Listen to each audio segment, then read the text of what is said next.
So that was my question, is when you were starting like that and you were operating 300 square foot and then things started to grow and you're burning the candle at both ends, at what point or how long were you into the business that you were like, okay, I've got to focus on what I do and then let other people and then grow your team?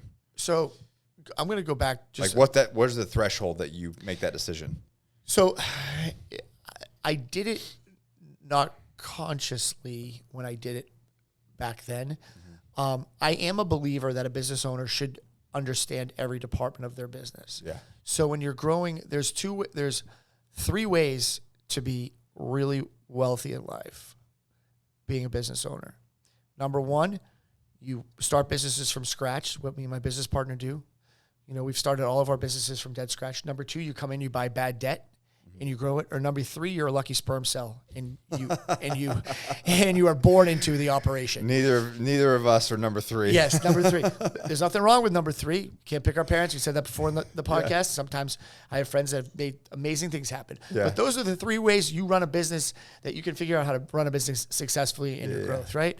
So for me, I'm number 1 there. So I really need to understand the departments. Well, but the business that I was in before, I was really on the sales side of things.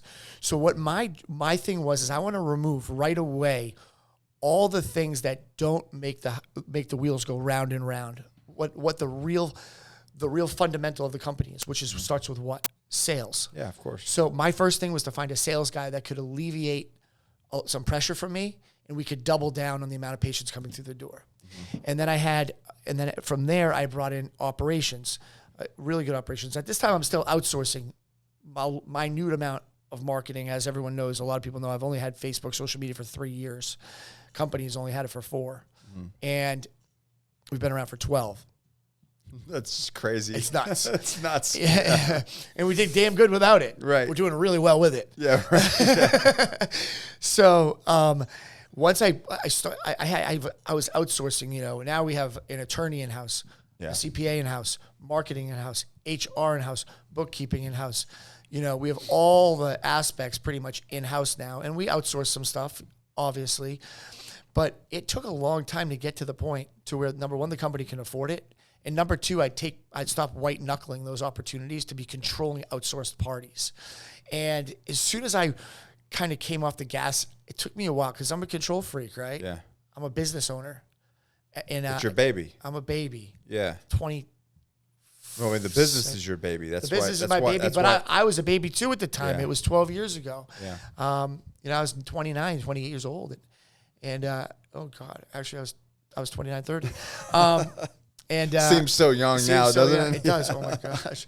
I hang out with Travis, you know, a lot. He's 26, 27.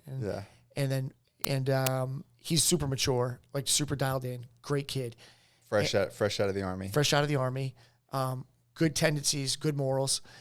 But when you hang out with those guys, for some reason I thought Travis, you know, I think Travis is like, you know, 35 years old, whatever, you know, it is, but he was like the same age that I am when I started this thing. And, you know, I still think Mike Arrow's 26 for some reason because I've known him forever. But it's funny. So when I started to really, when you start your business, right, you're so scared about making money and all this stuff. And then it starts to happen. And then you don't want to let go of that money you're making.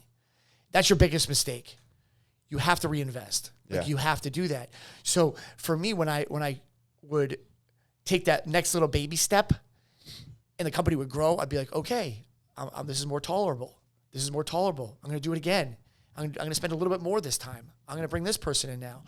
And finally, you build up that tolerance. Like I explained about payment tolerance, how scary it is to buy that first car when you spend $300 on that first car, and you're not as scared on the second car, but you're still kind of scared. And you learn how to be comfortable in those payments. It's the same thing with your business. I think that people across the board have a bad relationship with money. Well, that is very true. And I don't mean a bad relationship as in the way they spend it, or the way that but literally the way they think about it, and the way that they want to control it. It's instead of looking at it, wealthy people look at money as a tool. It is a tool. It's the only tool we really have other than our good relationships to grow. Yeah.